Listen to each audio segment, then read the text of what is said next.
Hello students, welcome back. कैसे हैं आप लोग। अब देखो, जैसा कि ना हमने प्रीवियस क्लास के अंदर हमने क्या किया था, जो हमारी प्रीवियस वीडियो है उसमें हमने क्या किया आपके, तो इंग्लिश के सैंपल पेपर को हमने डिस्कस किया था आपका, जिसके अंदर हमने मेनली आपके सेक्शन 1 को हमने कवर किया था, जो कि सेक्शन ए आपका रीडिंग स्किल्स है, एंड सेक्शन बी हमने क्या किया था आपका स्टार्ट किया था, जिसके अंदर हमने ग्रामर के सारे क्वेश्चंस को सॉल्व किया था। आज की इस क्लास में हम लोग क्या करने वाले हैं आपके, तो जो आपके ना राइटिंग के सेक्शन है उससे हम लोग क्या करेंगे, आपका कवर करेंगे, एंड साथ में ही आपके जो लिटरेचर का आपका सेक्शन है उससे हम लोग क्या करेंगे, तो बहुत अच्छे से डिटेल में यहाँ पर कवर करेंगे। सो स्टार्ट करते हैं लोग। देखो, सबसे पहले जब हम ना बात करते हैं आपके राइटिंग सेक्शन के बारे में, तो यहाँ पर देखो क्वेश्चन आपको दिया गया है कि यहाँ पर राइटिंग सेक्शन ना, ये भी आपके कितने मार्क्स के हैं, सो टोटल 10 मार्क्स के आपके क्वेश्चंस हैं। दो आपको यहाँ पर क्या करना है, राइटिंग सेक्शन के क्वेश्चंस आपको डील करने हैं, ठीक है। अब इसमें जो भी आप देखो क्वेश्चन बनाओगे, तो दो क्वेश्चन आपको, क्वेश्चन नंबर 4 में आपको मेंशन है और एक आपका क्वेश्चन नंबर 5 के अंदर में मेंशन रहेगा। अब बनाना आपको एक एक है आपका है। 4 में आपको देखो दो ऑप्शन देंगे, 5 में भी आपके क्या होंगे ना, दो ऑप्शन गिवन होंगे, लेकिन आपको बनाना क्या है, कोई एक है। तो हर एक क्वेश्चन यहाँ पर कितने मार्क्स का होने वाला है आपका, सो 5 मार्क्स के हर एक क्वेश्चन यहाँ पर आपके क्या होने वाले हैं, तो हम लोग कवर करेंगे जो होने वाले हैं। अब देखो, सबसे पहला जो क्वेश्चन आपका है क्वेश्चन नंबर 4A के अंदर में, इसमें देखो बोला है आपका, as Vaibhav the club in charge of your school, मतलब मान के चलो वैभव हो, क्योंकि जो आपका नेम मेंशन होता है आपको उसके अकॉर्डिंगली क्या करना होता है, अपने आंसर को लिखना होता है।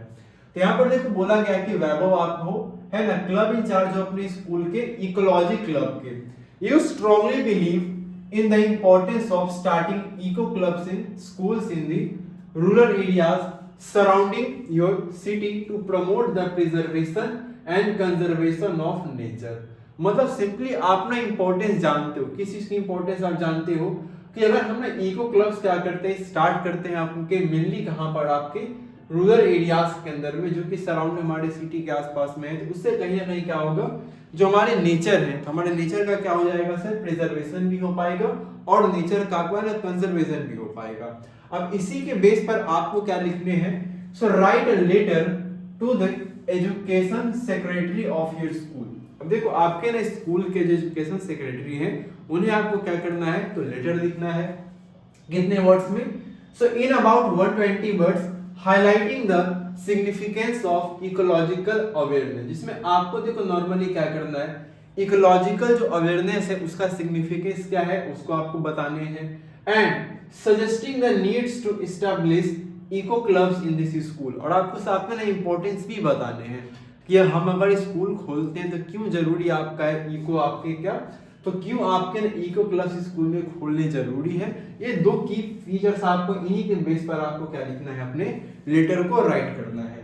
अब देखो, लेटर आप जब राइट करते हो तो कैसे राइट करेंगे, देखो कंटेंट आपका क्या होता है ना, खुद का होता है। आप यहाँ पर कंटेंट के लिए आप यूज कर सकते हो ना, बहुत सारे वर्ड्स यहाँ पर दिए जैसा आपको सैंपल पेपर में मेंशन भी किया गया है आपका, लेकिन हम मेन इसके फॉर्मेटिंग के बारे में बात करेंगे कि सर जब इसके ना फॉर्मेटिंग करने की बात करेंगे, इसका जो फॉर्मेट होता है लेटर का, क्योंकि लेटर कैसे लिख रहे हो आप, जैसे आपको अच्छे से देखो पता होना चाहिए। जब लेटर के बारे में सर हम लोग बात करेंगे तो लेटर ना हमारे दो तरह के होते हैं, है ना, कैसे होते हैं, तो एक हम लोग क्या लिखते हैं सर, आपके फॉर्मल लेटर लिखते हैं, और दूसरा क्या है आपका, तो दूसरा जो आपका होता है वो इनफॉर्मल लेटर होता है। तो इन दोनों का देखो फॉर्मेट अलग अलग होता है, तो हम फॉर्मेटिंग के बारे में मेनली बात करेंगे यहाँ पर, बाकी कंटेंट आप खुद से बहुत अच्छे से बेहतर क्या कर पाओगे, लिख ही पाओगे। तो यहाँ पर हम बात करें, क्योंकि ये जो लेटर आपको लिखना है कैसा लेटर आपका है, तो फॉर्मल लेटर है। अब इसके देखो जब फॉर्मेटिंग के बारे में बात करेंगे, इसका फॉर्मेटिंग आप कैसे करोगे, किस तरीके से करोगे, उन चीजों को हम लोग यहाँ पर क्या करेंगे आपका, तो समझेंगे, ठीक है ना। तो पहले हम लोग क्या करते हैं ना, इसके फॉर्मेटिंग हम लोग करते हैं स्टार्ट। देखो, जब फॉर्मेटिंग आप लेटर का करोगे, सबसे स्टार्टिंग में आप क्या लिखोगे आपका, देखो सबसे पहले तो आपको क्या लिखना है, अपने स्कूल का नेम लिखना है, स्कूल का आपका ना एड्रेस लिखना है। मान लेते हैं सर हमारे स्कूल का नेम, बस एग्जांपल के लिए मान लो, देखो मेरा जो स्कूल है एबीसी स्कूल, ठीक है ना, नाला रोड, आप ऐसे लिख सकते हो, कुछ भी आप एड्रेस स्पेसिफिक अपना मेंशन कर सकते हो। अगर एड्रेस देखो, क्योंकि यहाँ पर एड्रेस और स्कूल का मेंशन नहीं है, तो मैं अपने मन से क्या कर रहा हूँ, आपका ले रहा हूँ, है ना। आगे मैं डाल देता हूँ पटना, ठीक है ना, पटना 8,01,000, ये मेरा पिन कोड हो जाएगा आपका, है ना, एड्रेस के साथ ज्यादा बेहतर हो जाएगा आपका। अब इसके बाद आप देखो सिंपली क्या लिखोगे, तो ऑफ कोर्स हम लोग क्या देते हैं सर, डेट देते हैं। क्या देंगे सर हम लोग यहाँ पर, डेट देंगे। तो नॉर्मली आप डेट दे दो, है ना, 1 जनवरी 2026। आप यहाँ पर क्या कर दोगे, इस डेट को मेंशन कर दोगे। इतना आपको अच्छे से करना है। इसके बाद आप लिखते किसको हो, तो हम लोग लिख किसको रहे हैं सर, एजुकेशन सेक्रेटरी को लिख रहे हैं। तो आप यहाँ पर मेंशन कर दोगे टू द एजुकेशन सेक्रेटरी, है ना, टू द एजुकेशन सेक्रेटरी, इतना मेंशन कर लेंगे आप, है ना, to the education secretary, department of education. कौन सा डिपार्टमेंट है, तो जाहिर सी बात है ना, डिपार्टमेंट कौन सा हो जाएगा सर आपका, सो डिपार्टमेंट ऑफ एजुकेशन, है ना, Patna.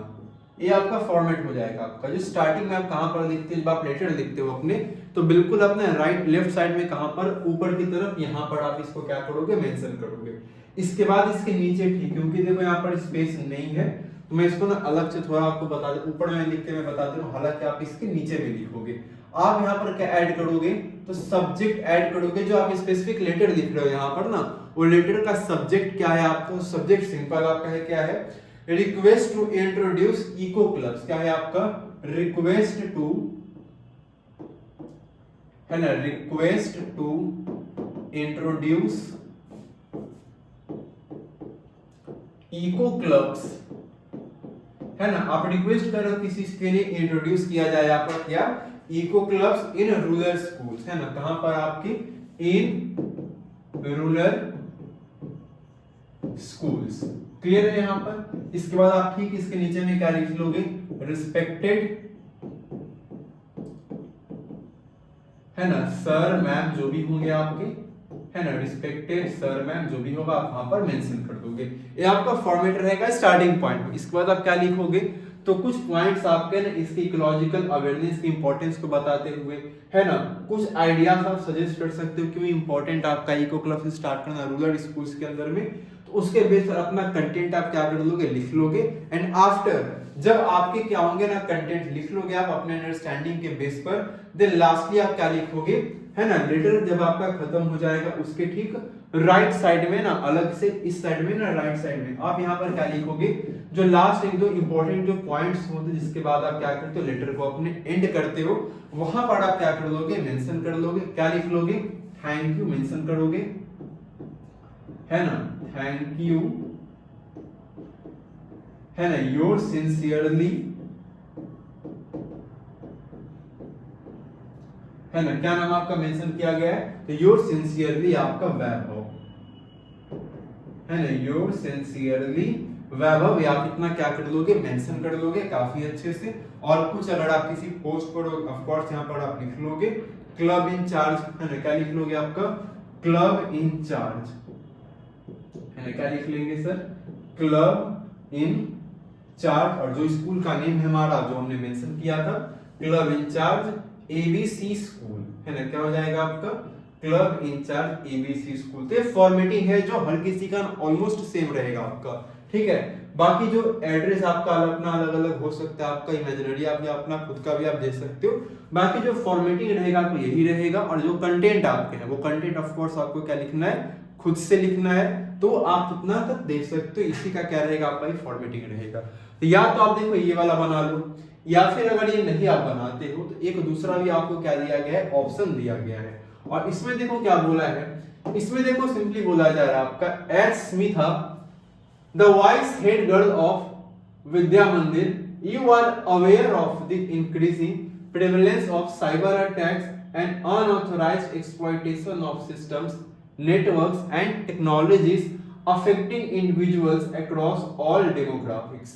Write a letter to the editor of a national daily in about 120 words, stressing the urgent need to promote digital security among all age groups, highlighting the challenges posed by cyber threats and propose practical solutions to address this growing issue.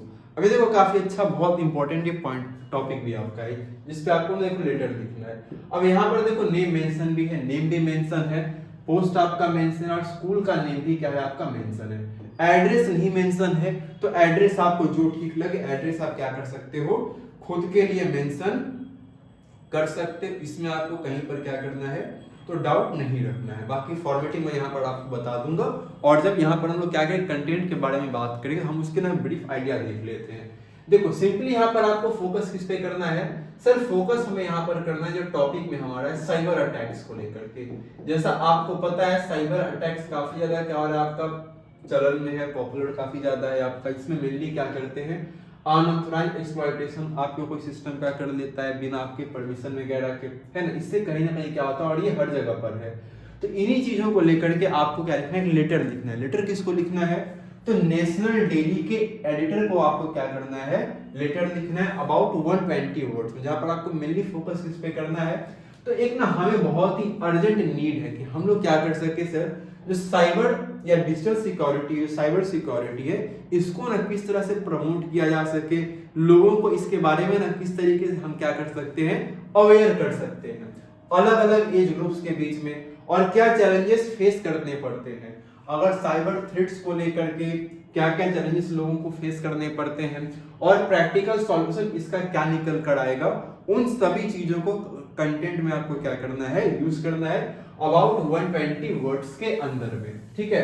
तो चलो हम लोग बात करेंगे इसके भी formatting के बारे में, क्योंकि देखो मेन आपका क्या होता है ना फॉर्मेटिंग होता है, कंटेंट आप सबका अपना क्या हो सकता है अलग अलग होता है। देखो यहाँ पर हम ना बात करेंगे तो सिंपल आप क्या लिख लोगे, देखो स्टार्टिंग जैसे हमने स्टार्ट किया था पहले वाला भी, यहाँ पर भी आप क्या लिखोगे पहले तो स्कूल का नेम लिख लो। यहाँ पर आपका क्या है विद्या मंदिर स्कूल, क्योंकि देखो स्कूल का नेम मेंशन है पहले ही आपका, है ना, विद्या मंदिर, है ना, स्कूल का नेम क्योंकि आपका मेंशन है विद्या मंदिर स्कूल। और बाकी देखो एड्रेस आपको नहीं पता है तो एड्रेस हम लोग खुद से लिख सकते हैं आपका, आप एड्रेस लिख सकते हो नहर रोड, है ना, नहर रोड जयपुर। अब ऐसा परियल में एड्रेस है नहीं आपका, लेकिन जस्ट इमेजिनरी हम लोग लिख रहे हैं यहाँ पर जयपुर नहर रोड जयपुर, आपका इसको आप मेंशन कर सकते हो, ठीक है ना। जयपुर में ही लिख लो, ये एड्रेस सिंपल इतना ही रख दीजिए काफी रहेगा आपका। इसके अलावा हम लोग यहाँ पर सिंपली जैसा कि पता है हम लोग क्या करते हैं डेट मेंशन करते हैं, डेट मेंशन कर लो 1 जनवरी। देखो अगर डेट मेंशन है तो वही डेट आप मेंशन करोगे, अगर डेट नहीं मेंशन है तो आप कोई भी डेट मेंशन कर सकते हो। तो क्या लिख लेंगे 1 जनवरी 2026, ये हमारा क्या हो जाएगा डेट हो जाएगा। इसके बाद यहाँ पर जो देखो मेन है टू द एडिटर, क्या लिखेंगे यहाँ पर आपका हम, तो यहाँ पर हम लोग लिखेंगे सर टू द एडिटर, क्योंकि लेटर किसको लिखा जा रहा है आपका एडिटर को लिखा जा रहा है। किसके एडिटर को लिख रहे हैं हम लोग लेटर, तो जो लेटर हम लोग लिख रहे हैं आपका वो नेशनल डेली के क्या कर रहे हैं नेशनल डेली, है ना। कहां पर आपका देखो मेंशन भी यहाँ पर है, लेटर आपको लिखने हैं किनको तो नेशनल डेली को, to the editor national daily, ठीक है ना, नेशनल डेली। एड्रेस अगर आप चाहो तो मेंशन कर लो, एड्रेस यहाँ पर आप मेंशन कर लो न्यू दिल्ली का, ठीक है ना। एड्रेस क्या हो जाएगा आपका, सो एड्रेस यहाँ पर मेंशन कर लेते हैं हम लोग न्यू दिल्ली का, और पिन कोड कितना लगा लेते हैं 110085, ठीक है, ये आपका एड्रेस हो गया। इसके बाद आप नॉर्मली क्या लिखते हो सब्जेक्ट अपना मेंशन कर लोगे। देखो सब्जेक्ट यहाँ पर इंपॉर्टेंट है और सब्जेक्ट बहुत ज्यादा क्या आपका इंपॉर्टेंट है, तो क्या लिख लेंगे हम लोग प्रमोटिंग डिजिटल सिक्योरिटी, है ना। क्या हमारा सब्जेक्ट है promoting digital security among all age groups, है ना, अमंग ऑल एज ग्रुप्स, ये आपका सब्जेक्ट हो जाएगा, है ना। तो इसको आपको अच्छे से लिखना, आपका फॉर्मेटिंग हो जाएगा। अब इसके बाद देखो लास्ट में हम लोग क्या करेंगे अपना कंटेंट आप मेंशन कर लोगे, कंटेंट अपना क्या कर लोगे लिख लोगे, एंड देन आप क्या कर लोगे तो यहाँ पर जैसे आपको मैंने पहले बताया है राइट हैंड में कंटेंट लिखने के बाद आप यहाँ पर क्या करोगे अपने तो एंड करोगे आपका, और एंड कैसे करेंगे तो लिख लेंगे थैंक यू, है ना, थैंक यू योर सिंसियरली है ना, thank you and your sincerely क्या हो जाएगा आपका अस्मिता, ठीक है ना, वॉइस हेड गर्ल, है ना, विद्या मंदिर स्कूल, ठीक है, विद्या मंदिर स्कूल, ठीक है। तो इन चीजों को आपको अच्छे से क्या करना है, समझना है, लेटर लिखना बहुत इंपॉर्टेंट ये है ना, क्योंकि जो भी आप लेटर यहाँ पर लिखोगे 5 मार्क्स के आपके लेटर, लेकिन ध्यान आपको ये रखना है इधर आपको ए बनाना है या फिर आपको बी बनाना है, दोनों नहीं बनाएंगे, दोनों में से कोई क्या करना है आपको, तो एक ही बनाना, एक ही का आपको क्या करना है, आंसर देना है। क्लियर रहेगा। चलिए आगे हम लोग आते हैं अपने क्वेश्चन नंबर 5 में। देखो जैसा कि आपको पता है ना 5 में भी क्या है आपका, 5 के अंदर भी सिंपली क्या है आपका सर, यहाँ पर 2 क्वेश्चन आपको दिए जाएंगे, उन दोनों में से आपको यहाँ पर भी क्या करना है, कोई एक ही लिखना है। क्लियर। चलिए आगे हम लोग आते हैं। देखो यहाँ पर क्या बोला है आपका, you are the president of debate society in your school, 2 guest speakers mister Rajan Sharma and miss Meera Kapoor have written to express their interest in participating in your upcoming debate competition. Below are extract from their letter. जो कुछ extract वगैरह आपको यहाँ पर देखने को मिल रहा है ना, आपको यहाँ पर सिंपली क्या करना है, इस इंफॉर्मेशन को एनालाइज करना है और जस्टिफाई करना है कि जो which guest speaker would be a better choice, कौन से आपके ना बेटर चॉइस होंगे, ये आपको क्या करना है, बताना है आपका। तो आप इसको पहले क्या कर लोगे, ये जो दोनों एक्सपर्ट आपके हैं इसको आप क्या कर लेंगे, पढ़ लेंगे। और इसके अलावा आपको देखो क्या करना है, consider factors such as experience, relevance to the topic and audience engagement, मतलब इन सब के बेसिस पे आपको क्या करना, देखना है कि कौन सा इंफॉर्मेशन, कौन सा एक्सपर्ट आपका क्या है तो सही है। ऑप्शन ए है, बी है, तो आप देख लोगे, उसके बेसिस पर आप क्या कर लोगे, लिख लोगे आपका। सिमिलरली यहाँ पर भी क्या होगा ना, आपका ये सेम चीज मेंशन है। क्लियर है, इसमें कुछ बहुत ज्यादा है नहीं आपका, आप इसको बड़े आसानी से क्या कर पाओगे, कर दोगे। हम लोग आते हैं अपने नेक्स्ट अपने सेक्शन नंबर डी में, जो कि सेक्शन नंबर डी में क्या है आपका, इसके अंदर देखो मेनली आपका लिटरेचर टेक्स्ट बुक है। जैसा आपको पता है 2 किताब आपने पढ़ी है क्लास 10 के अंदर में इंग्लिश की लिटरेचर की, तो उन दोनों को मिलाकर के आपका 40 मार्क्स का क्या यहाँ पर क्वेश्चन आपका दिया गया है और ये मोस्ट इंपॉर्टेंट है। क्यों? क्योंकि अगर आप 80 मार्क्स देखो आपके अंदर टोटल पेपर है, एग्जाम है आपके बोर्ड वाले, उनमें 40 नंबर का अकेले क्या है आपका, तो आपका सेक्शन डी कवर कर रहा है। तो बहुत इंपॉर्टेंट, मोस्ट इंपॉर्टेंट क्या आपका ये टॉपिक है, सेक्शन आपका है, तो बहुत ध्यान से आप इसको क्या करोगे, एग्जाम के अंदर में बनाओगे। देखो पहला यहाँ पर क्वेश्चन नंबर 6 में आपका है, read the given extract A and B and answer any of the two, any one of the two. मतलब देखो यहाँ पर एक्सट्रैक्ट आपको दिया गया है, 2 एक्सट्रैक्ट आपको दिए गए हैं, ए और बी आपको 2 दिया है, ये दोनों आपको नहीं बनाना है, दोनों में से आपको कोई एक बनाना है। लेकिन ऑफ कोर्स हम लोग यहाँ पर क्या करेंगे, इन दोनों को ही, क्योंकि यहाँ पर डिस्कस कर रहे हैं तो हम लोग दोनों को ही देखेंगे। देखो पहला का एक्सट्रैक्ट पहले पढ़ लेते हैं, क्या बोला आपका, he just felt a bit dizzy, then he flapped his wings once and he soared upwards. Ga ga ga ga gaw cola. His mother swept past him, her wings making a loud noise. He answered her with another scream. Then his father flew over him, screaming. He saw his 2 brothers and his sister flying around him, curveting and banking and soaring and diving. Then he completely forgot that he had not always been able to fly, and commended himself to dive and soar and curve, shrieking shrilly. तो ये आपका कुछ देखो extract है। अब extract कहाँ से लिया गया, आपका ये भी देखो मेंशन कर दिया है, 2 स्टोरीज अबाउट फ्लाइटिंग का है, फ्लाइंग का आपका है चैप्टर आपका, इसमें फर्स्ट फ्लाइट आपका है, उसमें क्या लिया आपका, उसका एक्सट्रैक्ट आपका लिया गया है। अब इसी एक्सट्रैक्ट के बेस पर आपसे क्या किया जाएगा, सो डिफरेंट टाइप्स ऑफ, अलग अलग तरह से ना आपसे क्या पूछे जाएंगे, क्वेश्चन पूछे जाएंगे और आपको क्या करना है, उन क्वेश्चंस का आंसर देना है। चलो हम एक एक करके देखेंगे आपका। देखो पहला यहाँ पर पॉइंट बोला है क्वेश्चन के अंदर आपका, contradict the view that young seagull celebrated his maiden flight alone. मतलब देखो यहाँ पर जो यंग सीगल थी ना, स्टोरी आपने पढ़ी है, आप अच्छे से बता पाओगे, आई होप अब तक आपने तो अच्छे से पढ़ी नहीं होगी। अब देखो यहाँ पर सिंपली बोला है आपको ना, वो जो व्यू आपका था, जो कॉन्ट्राडिक्ट करना है आपको उस व्यू को, जब पहली बार क्या होता है यंग सीगल क्या करती है, अपनी वो मेडन फ्लाइट को जो अकेले वो उड़ रही होती है पहली पहली बार, उसको ना वो किस तरीके से क्या कर रही है, आपका सेलिब्रेट कर रही है।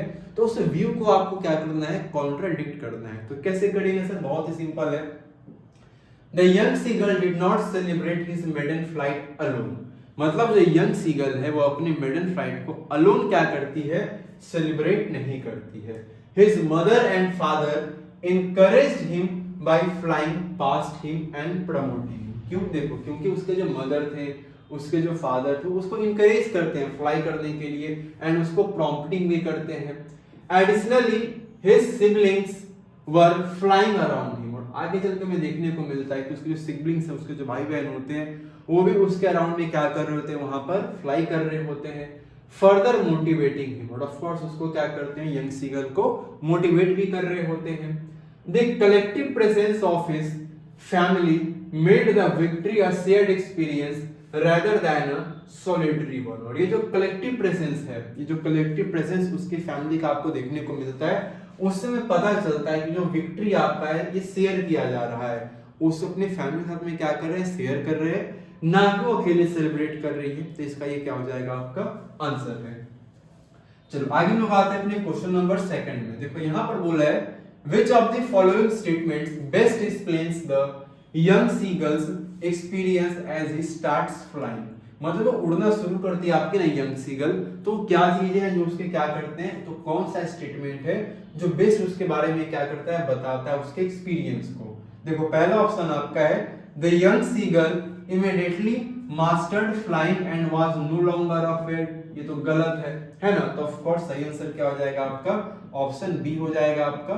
The young seagull gradually gained confidence and joined his family in the air. मतलब वो धीरे धीरे क्या करती है, अपने कॉन्फिडेंस उसका आता है आपका, और फिर उसके बाद में वो क्या करते हैं, अपने फैमिली को क्या कर देती है, ज्वाइन कर देते हैं। चलिए आगे हम लोग आते हैं अपने नेक्स्ट क्वेश्चन में। क्वेश्चन नंबर 3 आपका देखो यहाँ पर बोला है what can be inferred about the young seagulls emotional state after flying with his family. अभी अच्छा क्वेश्चन है। देखो इसमें क्या बोला आपका ना कि इन्फर्ड क्या होता है, आपको जब यंग सीगल का जो इमोशनल स्टेट क्या होता है आपका, वो जब अपनी फैमिली के साथ में क्या कर रहा होता है, फ्लाई करते हैं, तो क्या उसका इमोशनल स्टेट है, उसको आपको इन्फर्ड करना है। तो बहुत ही सिंपल क्या लिखेंगे, the young seagull feels a sense of accomplishment and excitement. मतलब इसको एक क्या आता है आपका ना, एक फील आता है किसी चीज का, तो एक सेंस ऑफ अकॉम्प्लिशमेंट का कि चलो मैंने कुछ क्या किया, आपका अचीव किया। ऑफ कोर्स जब कुछ आप अचीव करते हो तो आप बहुत ज्यादा क्या आप उसके लिए एक्साइटमेंट भी आपको होती है। एक्साइटमेंट में उसको इसका सेंस का फील आ रहा है आपका। As he forgets that he was once afraid to fly. मतलब भूल ही गया कि भाई मैं एक समय पहले क्या था, मुझे एक समय पहले मुझे उड़ने से भी डर लग रहा था, अब मैं उड़ चुका हूं। And embraces the thrill of soaring and diving with his family. तो आपका अच्छा आंसर आप यहां पर लिख सकते हो। चलिए आगे लोग आते हैं नेक्स्ट अपने क्वेश्चन नंबर 4 में। देखो क्वेश्चन नंबर 4 में क्या बोला है आपका, read the following sound and movement words. जैसे यहाँ पर देखो एक अच्छा सा क्वेश्चन में क्या है आपका, तो देखो पहले आपको तो यहाँ पर कुछ चीजें मेंशन की गई हैं, पहले उसको पढ़ेंगे। मतलब कुछ आपके ना साउंड है एंड कुछ मूवमेंट वर्ड्स हमें यहाँ पर क्या दिए गए, लिखे गए हैं।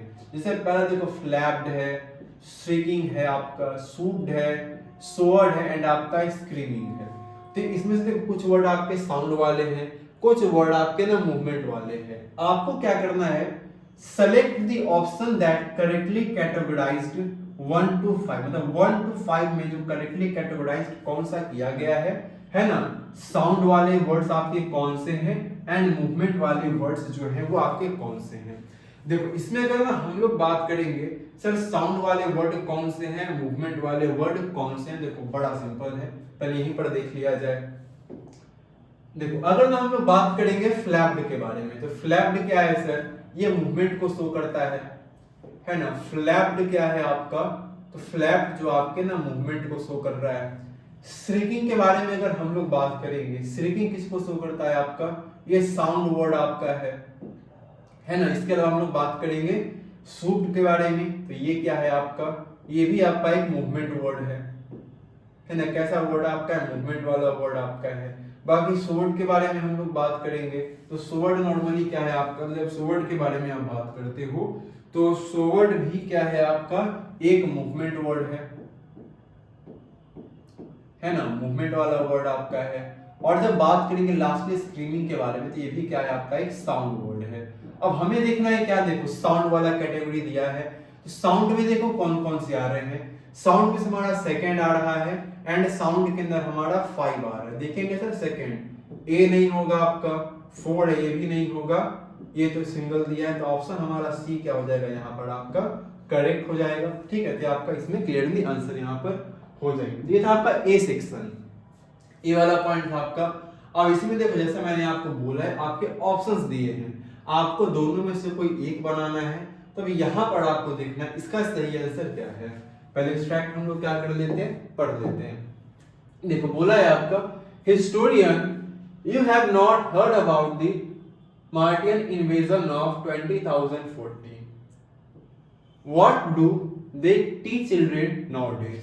Well, you know, the invasion never really happened because a single book stopped it. What was the book, you ask? A novel encyclopedia, a tome about rockets and missiles, a secret file from outer space? No, it was none of those. It was, but here, let me turn on the historioscope and show you what happened many centuries ago in 2040. She turns on projector and points it left, spotlight on historian goes out. अब देखो, क्योंकि हम लोग यहाँ पर इस चीज को डील नहीं करेंगे, डिस्कस नहीं करेंगे, क्योंकि सेशन आपका काफी ज्यादा क्या हो जाएगा ना, लंबा चला जाएगा। इससे लोग सिंपली क्या करेंगे, आपके क्वेश्चंस को पढ़ेंगे और आंसर हम लोग समझ लेंगे। अब क्योंकि अगर एक्सट्रैक्ट के बारे में आप बात करोगे, तो कहां से लिया है आपका, the book that saved the earth का आपका जो चैप्टर है, वहां से एक्सट्रैक्ट को आपका लिया है।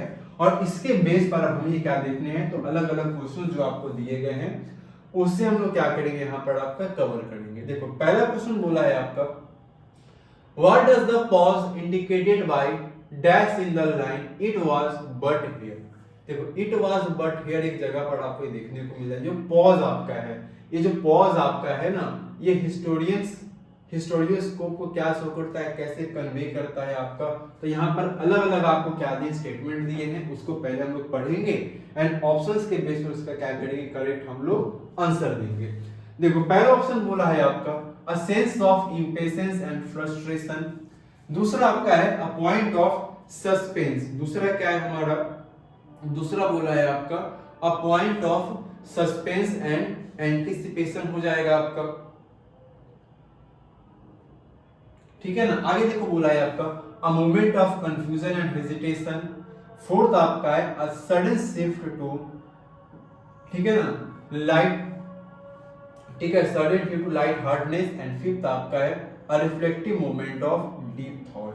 अब इसका देखो जो करेक्ट आपका ना आंसर हो जाएगा वो क्या होगा आपका, इसका देखो जो करेक्ट आपका आंसर हो जाएगा वो आपका ऑप्शन बी हो जाएगा।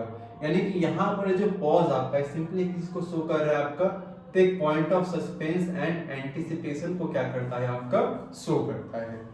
चलिए आगे हम लोग आते हैं नेक्स्ट अपने क्वेश्चन नंबर सेकंड में इसके। देखो यहाँ पर बोला है आपका, how do the stage direction such as historian turns on projector and spotlight on historians goes out contribute to the atmosphere and understanding of the scene in this part of the play। मतलब stage direction कैसा आपका है, जो stage historians turns on projector जो आपका है, या फिर आपका spotlight on historians goes out, ये जो कंट्रीब्यूट करता है किस तरीके से आपका एटमॉस्फेयर अंडरस्टैंडिंग में, इस सीन को जिस पार्ट में क्या किया है आपका प्ले किया, इस प्ले में आपका जो पार्ट यहाँ पर देखने को मिलता है। इसी का आपको यहाँ पर क्या करना है, आंसर लिखना। तो बड़ा सिंपल लिखेंगे आप, देखो the stage directions like turning on the projector and dimming the spotlight help create a shift in focus and set the tone for the scene. The projector signals a transition from narration to visual storytelling, while the fading spotlight on the historian reveals the movement towards the next key action or character, heightening the suspense and anticipation of the forthcoming revelation. These technical elements guide the audience's attentions and contribute to the play's overall pacing and dramatic effect. ठीक है, आप इसको लिख सकते हो। आगे लोग आते हैं अपने क्वेश्चन नंबर 3 में। देखो क्वेश्चन नंबर 3 में क्या बोला आपका, यहाँ पर देखो ऑप्शन आपके दिए हैं, तो जो करेक्ट वाला ऑप्शन होगा आपको उसको क्या करना है, तो सेलेक्ट करना है। देखो पहला बोला है आपका क्या है, the historian dismisses the noble encyclopaedia and rocket because she wants to. अब देखो यहाँ पर स्टोरी में क्या होता है, जो हिस्टोरियन होती है वो क्या करती है, आपका जो नोबल इंसाइक्लोपीडिया और जो रॉकेट होता है उसको कहीं ना कहीं वो क्या कर देती है, डिसमिस कर देती है। क्यों? क्योंकि वो क्या करना चाहती थी, पहला तो है convey the importance of scientific knowledge and military power in stopping the invasion। गलत। सही क्या हो जाएगा आपका बी, क्योंकि वो क्या करती है, because she wants to surprising and unexpected nature of the book that stopped the invasion। तो इसका क्या हो जाएगा, आपका करेक्ट आंसर हो जाएगा। आगे लोग आते हैं अपने क्वेश्चन नंबर 4 में। देखो बोला है आपका what emotion is the historian most likely conveying with the phrase test. इसमें सिंपल डिसअपॉइंटिंग या फिर डिसअप्रूवल यहाँ पर क्या हो रहा है, उसके इमोशन के बारे में यहाँ पर बताए जा रहे हैं आपको। चलिए आगे हम लोग आते हैं नेक्स्ट अपने क्वेश्चन पे। नेक्स्ट हमारा है क्वेश्चन नंबर 7। ये भी क्या है आपका एक्सट्रैक्ट वाला ही क्वेश्चन है, एंड यहाँ पर भी आपको दो दिए गए हैं, दो में से आपको क्या करना है, कोई एक ही बनाना है। देखो पहले पढ़ लेते हैं आपका। अभी देखो सिंपली क्या है ना, तो ये पोएम वाला होगा आपका, वो स्टोरी वाली थी वहां पर, और ये क्या होगा आपका, तो पोएम वाला आपको यहाँ पर ये देखने को मिलेगा। ठीक है, चलो पढ़ते हैं हम लोग इसको। देखो क्वेश्चन नंबर 7 का ए देखो बोला है आपका। ठीक है, अच्छा पोएम कहां से लिया आपका, द बॉल पोएम आपका है, उससे क्या किया आपका, ये एक्सट्रैक्ट को लिया गया है। देखो बोला है कि आपका he is learning well behind his desperate eyes the epistemology of loss, how to stand up, knowing what every man must one day know, and most know many days how to stand up। तो आपका phrase आपका extract आपका लिया गया है poem का, आपका the ball poem से, एंड इसके बेस पर हमें क्या दिए हैं, सर बहुत सारे अलग अलग क्वेश्चन दिए हैं, हमें इनको पढ़ना है और सिंपली क्या करना है, तो सॉल्व कर देना है।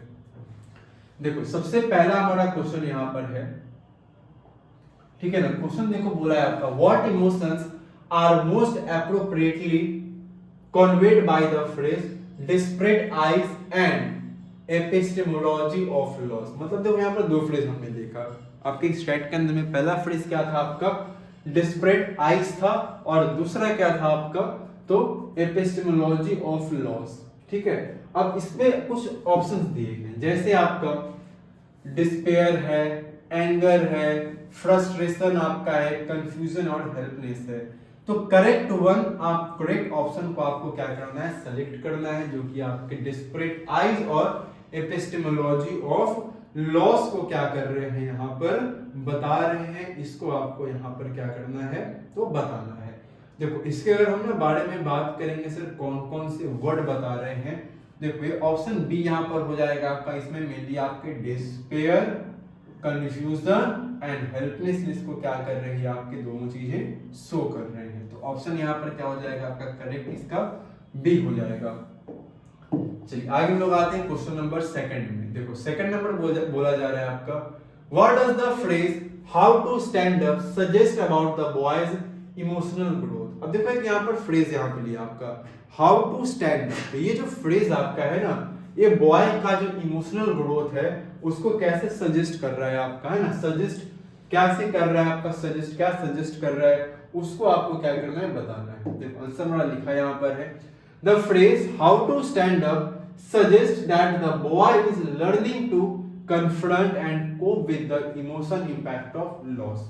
अब देखो ये जो फ्रेज आपका है ना, इसमें बोला गया आपका हाउ टू स्टैंड अप, ये फ्रेज क्या कर रहा है आपका, सजेस्ट कर रहा है कि जो लड़का है वो क्या कर रहा है, सीख रहा है सर किस चीज को, कन्फ्रंट करना सीख रहा है ना, इमोशनल इंपैक्ट ऑफ लॉस से कोप अप करना सीख रहा है बच्चा वो। It signifies his emotional growth, और इससे कहीं ना कहीं क्या हो रहा है, इस बच्चे का इमोशनल जो ग्रोथ है वो कहीं ना कहीं हमें देखने को मिल रहा है, वो सिग्निफाइज हो रहा है यहाँ पर as he begins to understand that facing grief is an essential part of life. Grief का मतलब जो दुख होते हैं आपके ना, सॉरो गम जो होता है आपका, है ना, तो बोला कि जो दुख जो गम होते हैं इसका सामना करना हमारे लाइफ का एक एसेंशियल पार्ट है, इंपॉर्टेंट पार्ट है। The realisation helps to teach him to recover from hardship and accept the inevitability of loss. और जो रियलाइजेशन इसको हो रहा था कि हेल्प कर रहा है इस बच्चे को किस चीज में, तो सीखने में कि अपने हार्डशिप से कैसे रिकवर करेगा और कैसे वो इनएविटेबिलिटी ऑफ लॉस को क्या करेगा, एक्सेप्ट करेगा। चलिए आगे हम लोग आते हैं अपने क्वेश्चन नंबर 3 में। देखो 3 नंबर बोला है आपका, which phrase from the extract convey the poet's idea that loss is universal। ये देखो यहाँ पर पॉइंट करना है क्या, पोएट्स आइडिया जो क्या आपका जो बता रहा है आपका कि लॉस इज यूनिवर्सल है। तो कौन सा फ्रेज है जो पोएट के आइडिया को क्या कर रहा है, आपका कन्वे कर रहा है। इस एक्सट्रैक्ट के अंदर में आपका कौन सा ऐसा क्या है आपका है ना फ्रेज है। तो फ्रेज सिंपली क्या है आपका पता होना चाहिए, मोस्ट नो। क्या हो जाएगा आपका, जो मोस्ट नो आपका है यही फ्रेज क्या कर रहा है आपका बता रहा है पोएट के आइडिया को कि लॉस क्या है आपका यूनिवर्सल है। एंड लास्ट हमारा देखो यहाँ पर क्वेश्चन बोला जा रहा है, इसके अंदर हमारा है फिल इन द ब्लैंक्स करना है आपका with a phrase to suitably complete the sentence. मतलब यहाँ पर आपको कुछ नहीं करना है, एक आपको क्या ले लेना है सर, फ्रेज आपको ऐड करना है ताकि आप सेंटेंस को क्या कर सको, कंप्लीट कर सको। तो आप क्या ले सकते हो आपका, the loss of his ball symbolizes dash in life. Simple यहाँ पर लिख सकते हो, देखो बहुत सारी चीजें आप लिख सकते हो, हालांकि हम एक दो ही लेके चलेंगे आपके ऑप्शंस के लिए। देखो पहले तो आप यहाँ क्या मेंशन कर सकते हो, the loss of his ball symbolise the hardship in life, है ना, हार्डशिप इन लाइफ। या फिर इसके अलावा अगर हम लोग बात करेंगे सर और क्या हम लोग फ्रेज को ले सकते हैं, तो और आप फ्रेज ये लिख सकते हो आपका the first encounter with grief. क्या लिख सकते हैं हम लोग, द फर्स्ट एनकाउंटर, है ना, the first encounter with grief आप ले सकते हो। क्लियर है, इस चीज को ध्यान रखेंगे। चलिए आगे हम लोग आते हैं अपने नेक्स्ट क्वेश्चन पे, जो कि आपका सिंपल इसी का आपका ऑप्शन वाला जो क्वेश्चन है।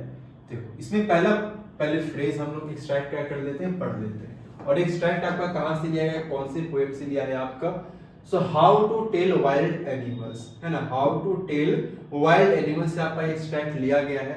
देखो बोला क्या गया आपका, और if some time when roaming around a noble wild beast greets you with black stripes on a yellow ground, just notice if he eats you.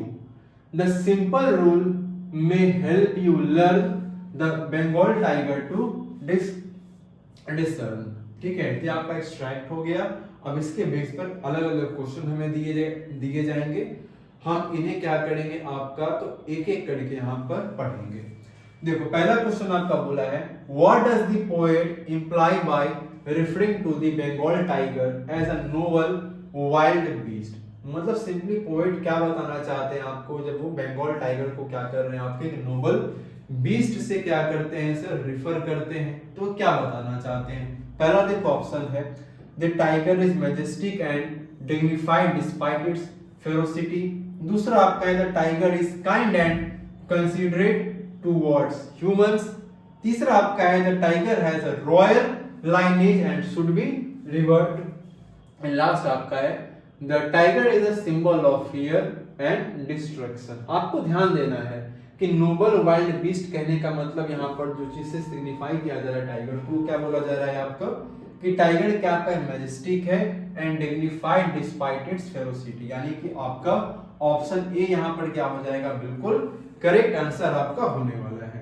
Then next हम लोग बात करेंगे आपका कुछ आपके सेंटेंस दिए, इसको हमें क्या करना है, कंप्लीट करना है। देखो पहला बोला है आपका, the word ground in the line with black stripes on a yellow ground refers to. मतलब देखो हमने यहाँ पर पॉइंट पढ़ा था आपका, the with black stripes on a yellow ground. तो ये जो इस सेंटेंस आपका, ये जो फ्रेज आपको यहाँ पर देखने को मिल रहा है, इसमें जो वर्ड आपका है ना ग्राउंड, ये ग्राउंड किस चीज को आपका क्या करता है, रिफर करता है। तो सिंपल याद रखेंगे, ये जो आपका ना ग्राउंड है किस चीज को रिफर कर रहा है आपका, द बैकग्राउंड कलर किसको रिफर कर रहा है आपका? द बैकग्राउंड, ठीक है, किसको रिफर कर रहा है आपका? तो रिफर कर रहा है आपका the background colour of the tiger's coat, है ना, the background colour of the tiger's coat, ठीक है ना, किसको रिफर कर रहा है आपका? The background colour of the tiger's coat को रिफर कर रहा है, जो कि कैसा है, हमने पढ़ा भी आपका, विच इज येलो, है ना, जो कि कैसा है आपका? जो कि सर येलो कलर का है। क्लियर? तो ये आपका इसका आंसर है, ध्यान से इसको आप क्या कर लोगे, लिख लोगे, समझेंगे। चलिए आगे हम लोग आते हैं अपने क्वेश्चन नंबर 3 में। देखो क्वेश्चन नंबर 3 में बोला है आपका, how does the poet use humour in the description of the Bengal tiger. अब देखो यहाँ पर कुछ ह्यूमर के बारे में बात किया गया, कुछ हंसी मजाक के बारे में बात की, कुछ फन एलिमेंट के बारे में क्या किया गया आपका? बात किया गया है। तो जब आपने क्या किया ना, हमारे जो पोएट हैं, जब उन्होंने क्या किया आपका बंगाल टाइगर का डिस्क्रिप्शन किया, तो उसमें उन्होंने उसमें किस तरीके से उन्होंने क्या किया आपका ह्यूमर को यूज किया है, वो आपको क्या करने हैं, बताने हैं। तो ह्यूमर को कैसे यहाँ पर यूज किया गया उसको हम लोग क्या करेंगे, समझेंगे। देखो बोला क्या गया आपका, the poet uses humour to present the Bengal tiger's dangerous nature in a light hearted way. अब देखो पोएट ने क्या किया आपका ह्यूमर को प्रेजेंट किया है आपका, है ना, टाइगर, बंगाल टाइगर के डेंजरस नेचर एक लाइट हार्टेड वे में किया है आपका, by describing it as noble. कैसे इन्होंने इसको कैसे डिस्क्राइब किया आपका? नोबल डिस्क्राइब किया, but humorously suggesting identification through being eaten. लेकिन यहाँ पर कैसे बताया इन्होंने कि इमेजिन करो कि आप उसको कैसे आइडेंटिफिकेशन कर रहे हो जब आपको खा जाए, है ना। The poet softens the fear associated with the tiger and makes its ferocity entertaining. The playful tone and the ironic contradiction between calling the tiger noble and focusing on its ferocity creates a humorous effect.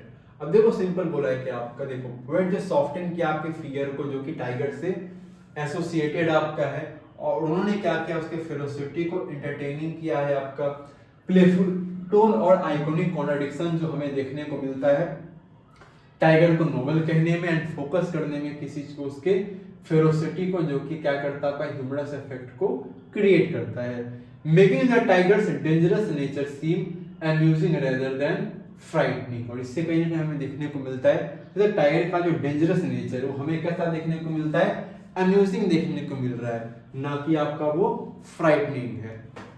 चलिए आगे हम last आते हैं question पे, identify the phrase in the poem that is advisory in nature. मतलब देखो जो उस फ्रेज को आपको क्या करना है, बताना है, जो कि इस एक्सट्रैक्ट में क्या किया है आपका पोएम के अंदर में आपका एडवाइजरी है नेचर में आपका, जिसको यूज किया गया है। तो सिंपल क्या है आपका, दिस सिंपल रूल में हेल्प यू लर्न। ये जो फ्रेज आपका है ना पोएम के अंदर में, यही क्या है आपका नेचर में एडवाइजरी की तरह क्या करेगा आपका वर्क करेगा। द सिंपल रूल में हेल्प यू लर्न। चलिए आगे हम लोग आते हैं, तो हमारा क्वेश्चन हो चुका है आपका 7 तक। आगे हम लोग आते हैं अपने क्वेश्चन नंबर 8 में। अब देखो यहाँ पर क्या है, यहाँ पर देखो बोला है answer any 4 of the following 5 questions in about 50 words each. मतलब देखो यहाँ पर 4 क्वेश्चन है, लेकिन आपको 4 में से आंसर कितने का देना है सर? आंसर हमें देना है यहाँ पर सिर्फ 5 क्वेश्चन है, हमें आंसर कितने का देना है सर? 3 का देना है। यानी कि एक क्वेश्चन आपको छोड़ देना है, आप कोई सा भी छोड़ सकते हो जो आपको लगता है कि सर मेरे लिए डिफिकल्ट है, हार्ड है, मेरे से नहीं बन पाएगा, आप उसको छोड़ देंगे। क्लियर है? इस चीज का ध्यान रखेंगे। और हर एक क्वेश्चन का कितने मार्क्स का होने वाला है? तो हर एक क्वेश्चन आपका 3 मार्क्स का होने वाला है। इस बात को भी आपको क्या रखना है, यहाँ पर ध्यान रखना है। चलो पहला देखो बोला है कि आपका क्वेश्चन के अंदर में देखो बोला है otters are known for their peculiar behavioural traits. Support this statement with reference to any 2 traits mentioned in the Mijbil the otter. अब ये बड़ा अच्छा चीज है। देखो यहाँ पर आपको बोला क्या, आपको बोला है ना कि otters are known for their peculiar behavioural traits. ये आपका स्टेटमेंट है। इस स्टेटमेंट को आपको ना सपोर्ट करना है कोई दो आपको ट्रेड्स रेफरेंस का जो दिया है उसको मेंशन करना है, जो कि कहां पर आपका मेंशन है, मिजिबल दी ऑर्डर में आपको जो देखने को मिलेगा। आपको देखो 3 यहाँ पर लिखा गया है, जो कि आपके ना सैंपल पेपर के मार्किंग स्कीम सेक्शन में आपको मिल जाएंगे, लेकिन आपको मेंशन 2 ही करना है, ठीक है। आपको मेंशन कितना करना है सर? मेंशन आपको यहाँ पर कोई 2 करना है, तो 3 यहाँ पर लिखा, हम तीनों को समझ लेते हैं। आप कोई भी 2 मेंशन कर सकते हो, ऐसा क्वेश्चन आपको देखने को मिलता है। तो देखो पहला क्या है आपका, love for movement in water. इसमें देखो बोला क्या है आपका, otters can not tolerate static water. जो ऑटर्स आपके हैं वो स्टैटिक वाटर को क्या कर पाते, टॉलरेट नहीं कर पाते, बर्दाश्त नहीं कर पाते हैं आपका, है पानी जो रुका होता है वो उनको पसंद नहीं होता है। मिसबिल overturned balls sat in them or splashed water until it overflowed, ensuing water was always in motion। Otter's Mijbil क्या कर रहा है आपका, बॉल्स को अपने ओवरटर्न करता है, बैठ जाता है उसके अंदर में, है ना, और वाटर को स्प्लैश करता है जब तक वो वाटर क्या हो जाता है आपका ओवरफ्लो नहीं हो जाता है। जिस बात को इंश्योर कर रहा है वो कि वाटर हमेशा कैसा होना चाहिए आपका, मोशन में होना चाहिए, स्टैटिक आपका नहीं होना चाहिए। ये आपका दूसरा आपका है क्यूरियोसिटी। इसमें देखो बोला है मिसबिल एक्सप्लेन हिज सराउंडिंग्स कीनली, मतलब बड़ी बारीकी से क्या करते हैं अपने वो सराउंडिंग को क्या कर रहे हैं, एक्सप्लेन कर रहे हैं, एक्सप्लोर कर रहे हैं आपका, है ना, investigating objects and trying to interact with this environment. अब वो देखो सिंपली क्या कर रहे हैं, इन्वेस्टिगेटिंग कर रहे हैं आपके ऑब्जेक्ट्स को, एंड क्या कर रहे हैं आपके, तो ट्राइंग कर रहे हैं आपके किससे, एनवायरनमेंट से इंटरैक्ट करने के लिए। जैसे आपका फंबलिंग विद टैप्स कर रहे हैं टू टर्न देम, ताकि उनको वो ऑन कर सके। और लास्ट आपका है जगलिंग स्किल्स। इसमें देखो बोला है Mijbil could juggle marbles on his belly while lying on his back, displaying dexterity and coordination। तो 3 आपका कोई भी 2 क्या कर देंगे यहाँ पर अपना मेंशन कर देंगे। आगे लोग आते हैं क्वेश्चन सेकंड। देखो बोला है आपका, how does the use of repetition in the poem Amanda highlight the speaker's expectations and Amanda's responses। अब ये भी देखो अच्छा क्वेश्चन आपका है। इसमें देखो क्या बोला जा रहा है कि देखो जो रेपिटेशन जो पोएम में यूज किया गया आपके अमांडा पोएम के अंदर में, ये स्पीकर के एक्सपेक्टेशंस को एंड अमांडा के रिस्पांस को कैसे किस तरीके से आपको ना हाईलाइट करता है, ये आपको बताना है। तो आंसर लिख लेंगे हम लोग, the repetition highlights the speaker's constant expectations reinforcing Amanda's lack of freedom and autonomy. मतलब सिंपली देखो कर क्या रहा है, जो रिपीटिशन आपका स्पीकर्स की कांस्टेंट एक्सपेक्टेशंस को हाईलाइट कर रहा है आपका, एंड रीइंफोर्सिंग कर रहा है आपके अमांडा के lack of freedom and autonomy को। द रिपीटेड कमांड्स लाइक, जो कमांड्स आपको जो रिपीटेड बार-बार हुए हैं आपके, जैसे don't bite your nails highlight the pressure placed on Amanda. इससे बार-बार देखो बोला गया कि डोंट बाइट योर नेल, जो पोएम के अंदर में आपका ये बार-बार क्या कर रहा है आपके ना, ये बार-बार ये हाईलाइट कर रहा है किसके ऊपर, कि अमांडा के ऊपर किसी तरह का क्या है आपका प्रेशर है कि अपने नेल को बाइट ना करे। दूसरा हमारा है इन कॉन्ट्रास्ट अमांडास इमेजिनेटिव एस्केप्स। और इसी कॉन्ट्रास्ट में होता है क्या आपका कि जो अमांडा का जो इमेजिनेटिव वो क्या हो जाता है आपका एस्केप हो जाता है, विच आर नॉट रिपीटिव, जो कि कहीं से भी क्या आपका रिपीटिव नहीं है। Reflect her desire for independence, और इससे कहीं ना कहीं क्या हो रहा है, जो इसके उसके जो डिजायर्स हैं वो कहीं ना कहीं क्या होते हैं आपके रिफ्लेक्ट होते हैं, उसके फ्रीडम क्या हो रहे हैं यहाँ पे रिफ्लेक्ट हो रहे हैं। Showcasing the tension between external control and her longing for self expression. चलिए आगे हम लोग आते हैं अपने क्वेश्चन नंबर 3 में। इसके देखो क्वेश्चन नंबर 3 में क्या है आपका, how can Nelson Mandela's vision of liberating both the oppressed and the oppressor be applied in modern day societies to address issue of inequality and discrimination। बहुत अच्छा चैप्टर था आपका ये, अगर आपने पढ़ा है तो बहुत कुछ क्या होगा ना इस चैप्टर से सीखने को मिलता है। जो चैप्टर आपका है नेल्सन मंडेला का लॉन्ग वॉक टू फ्रीडम, इसमें मिलने क्या कि आपका ना जो कैसे अपार्थाइड सिस्टम आपका था ब्लैक एंड व्हाइट के बीच, उसको बहुत अच्छे से आपका मेंशन किया गया है, और कैसे इसको ओवरकम किया गया आपका अफ्रीका के अंदर में। इन सभी बातों को आपको बहुत अच्छे से यहाँ पे चैप्टर के अंदर में समझाया गया है। अब इसी के देखो बेस पर क्वेश्चन पूछा है आपका कि जो नेल्सन मंडेला का जो विजन कैसे आप देखते हो कि जो लिबर्टिंग करते हैं दोनों को, वो चाहे वो ऑप्रेस्ड हो या ऑप्रेस्ड, आपको पता भी होगा कि नेल्सन मंडेला ना जीत करके आते हैं आपके, जब उनकी सरकार बनती है तो वो कहीं पर भी डिस्क्रिमिनेशन नहीं करते। ऐसा नहीं कि हम लोग काले थे तो हमको जैसे मारा पीटा गया, हमें दबाया गया, हम अब गोरों को दबाएंगे, ऐसा उन्होंने नहीं किया। उन्होंने दोनों को इक्वल चीजें क्या दी, अपॉर्चुनिटी दी। तो यहाँ पर उसी सिग्निफिकेंस में आपको क्या करने बताया गया है कि अमांडा का जो विजन, मंडेला का जो विजन था आपका लिबर्टिंग, दोनों को लेकर के लिबर्टी, चाहे जो ऑपरेस्ट थे जिनको दमन किया गया उनके लिए भी उनका विजन सेम था आपका लिबर्टी के लिए, और जो जिन्होंने दमन किया था उनके विजन उनका क्या था, लिबर्टी का सेम था। इसको अगर मॉडर्न डे सोसाइटीज में अप्लाई किया जाए इनइक्वालिटी के इश्यूज को लेकर के, डिस्क्रिमिनेशन को लेकर के, तो नेल्सन मंडेला का विजन आप कैसे देखते हो अभी के टाइम पर मॉडर्न डे में? इसी को आपको आंसर में लिखना है। देखो सिंपल आप क्या लिखोगे, the vision can be applied in modern societies by fostering dialogue. मतलब मॉडर्न सोसाइटी में इसको क्या किया जा सकता है, आपका अप्लाइड किया जा सकता है फोस्टरिंग डायलॉग के जरिए। Understanding and reconciliation between different groups, अलग अलग ग्रुप्स के बीच में क्या क्या चीजें हैं उसको समझ करके उसको बेहतर करके। Addressing inequality requires not only empowering marginalised communities but also educating and transforming the mindset of those who perpetuate discrimination, breaking the cycle of hatred and prejudice. This dual approach ensures lasting peace and equality. अब देखो जैसे होता है क्या ना कि मैं थोड़ा इसके बारे में आपको बताता हूँ, इससे एक रिलेटेड चीज है। जैसे आपने ना कई बार एक स्टेटमेंट सुना होगा, जो सो कॉल्ड जो टॉप 1% के रिच लोग हैं, जो कुछ अपने यहाँ पे करते हैं, काफी पैसा खर्च करते हैं, करोड़ों हजारों करोड़ में पैसा क्या करते हैं, सर खर्चा कर देते हैं। बहुत सारे हम लोग में से ज्ञानी लोग क्या करते हैं, बोलते हैं, है ना, कि सर इनको क्या करना चाहिए, ये पैसे गरीबों में बांटने चाहिए, है ना, क्यों फालतू में बर्बाद कर रहे हैं अपने ये। देखो 2 पॉइंट यहाँ पर निकल रहा है। पहला, सर पैसा उनका, वो कुछ भी कर सकते हैं। दूसरा, देखो जो हमारे इंडिया में गरीबी है, जो गरीबी है, बेरोजगारी है, और भी जो प्रॉब्लम्स हमारे कंट्री में है, या जो बहुत गरीब लोग हैं, आप उनकी गरीबी को ना पैसा दे करके नहीं खत्म कर सकते, है ना। सुनने में आपको थोड़ा अजीब लग सकता है लेकिन सच्चाई देखो यही है, आप उनकी गरीबी को ना पैसा दे करके खत्म नहीं कर सकते।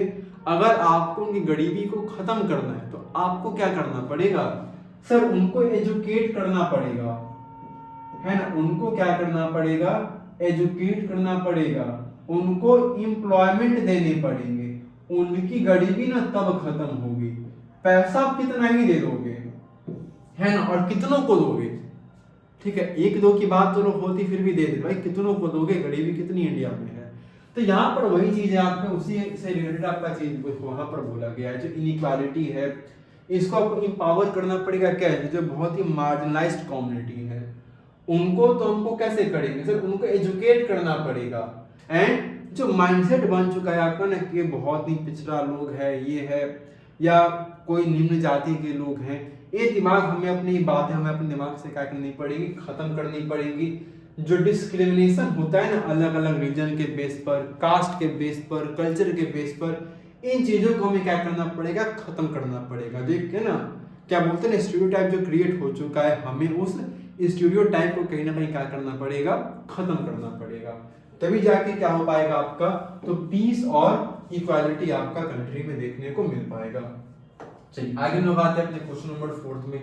देखो यहाँ बोला है आपका, how does the line and then moves on reflect the transient nature of the fog thereby contributing to the poem's deeper message about life impermanence. अब देखो यहाँ पर सिंपली क्या है, आपका फॉग से आपका एक्सट्रैक्ट है, इसमें देखो सिंपली बोला है कि जो लाइन आपका है ना एंड देन मूव्स ऑन, ये रिफ्लेक्ट करता है कैसे, आपके ट्रांजिशिएंट नेचर ऑफ द फॉग को, देयरबाय कंट्रीब्यूटिंग करता है आपके पोएम्स के डीपर मैसेज को, किसके बारे में, लाइफ का जो इम्परमेनियंस होता है उसको किस तरीके से करता है, उसको आपको यहाँ पर बताना है। बड़ा सिंपल आप लिखोगे आंसर। देखो, the line symbolise the fleeting and impermanent nature of the fog. इसको फॉग क्या होता है, फ्लीटिंग होता है, हमेशा नहीं रहता है आपका, इम्परमानेंट है, मतलब फॉग अगर कहीं पर लगा है हमेशा फॉग क्या रहेगा आपका, नहीं रहेगा।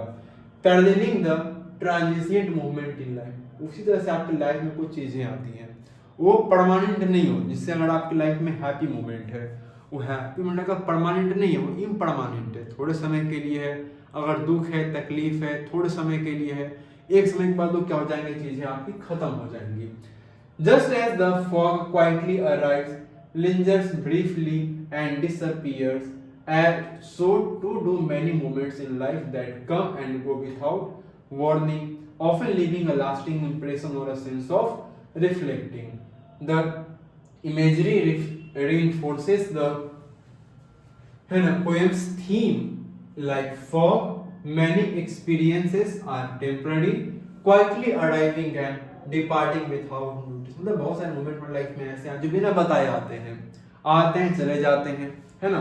Living behind a scene of mystery and contemplation. चलो आगे आते हैं हम लोग। ये हमारा लास्ट है इसका क्वेश्चन आपका, है ना, 5 नंबर है। ये किससे लिया गया आपका, तो प्रपोजल से लिया गया। ये 5 है, लेकिन आपको देखो हमने डिस्कस हम सारे क्वेश्चन को कर रहे हैं, लेकिन जैसे मैंने आपको पहले बोला हुआ है, आप बनाओगे 4 ही कोई। चलो यहां पर आते हैं लोग, क्या बोला है आपका, how does Chubukov's reactions to Lomov's marriage proposal reflect his priorities and values. देखो यहां पर क्या बोला है, चुवोकोस का जो क्या रिएक्शन होता है जब उसको पता चलता है कि लोमोव्स का मैरिज क्या प्रपोजल कैसे रिफ्लेक्ट कर रहा है उसके प्रायोरिटीज एंड वैल्यूज को। तो क्या उसका रिएक्शन होता है चुवोक्स का, वो आपको बताना है।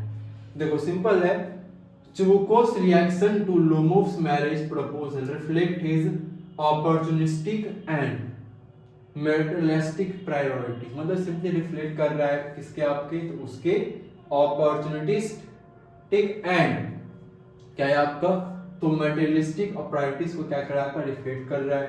He enthusiastically embraces the proposal, showing relief and joy, not because of Lomov's love for Natalia, but due to the potential benefits, है ना, of securing a marriage for his daughter with a neighboring landowner। इसमें देखो simply क्या बोला कि ये इसलिए नहीं है क्योंकि लोमोव्स का लव नटालिया के लिए, लेकिन इसीलिए होता है क्योंकि उसको क्या दिखता है, कुछ अपना पोटेंशियल बेनिफिट दिखता है कि अगर वो क्या करता है, सिक्योरिंग मैरिज कर देता है अपनी बेटी के लिए अपने नेबरिंग लैंड ओनर से, तो उसकी बेटी के लिए सिक्योर रहेगा। His exaggerated affection for Lomo, calling him my dear fellow, contrasts sharply with his prior suspicious, और यही क्या करता है आपका, this reveals Chubok's value for a status in society। यही क्या करता है, आपके रिवील करता है कि चुबोक्स का वैल्यू आपका एक सोसाइटी में स्टेटस के लिए आपका, and economic security over genuine emotional connection. और उसको कहीं ना कहीं क्या है, एक इमोशनल कनेक्शन से उसके क्या है, आपके एक इकोनॉमिक सिक्योरिटी उसके लिए कई ज्यादा क्या करती है, तो मायने रखती है उसके लिए। चलिए आगे हम लोग आते हैं क्वेश्चन नंबर 9 में। देखो 9 नंबर में क्या बोला है आपका, answer any 2 of the following 3 questions in about 40 to 50 words. अब यहाँ पर देखो क्या है ना, तो 3 क्वेश्चन आपको दिए जाएंगे 9 नंबर में, लेकिन 3 आपको देखो दिए हैं, बनाना आपको कोई 2 है, और हर एक क्वेश्चन कितने मार्क्स का होगा आपका, 3 मार्क्स का होगा। फिर से मैं रिपीट करूंगा, आपका 3 क्वेश्चन आपके दिए होंगे, बनाना आपको कोई 2 ही क्वेश्चन है।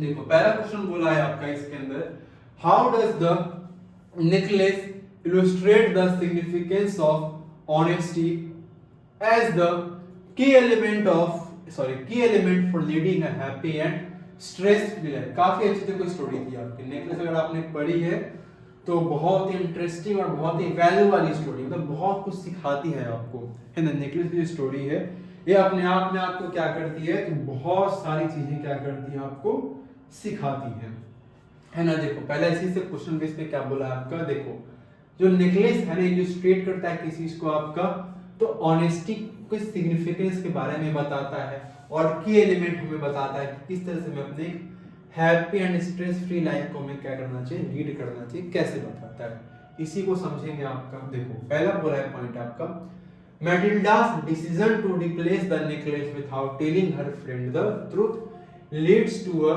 decade of suffering.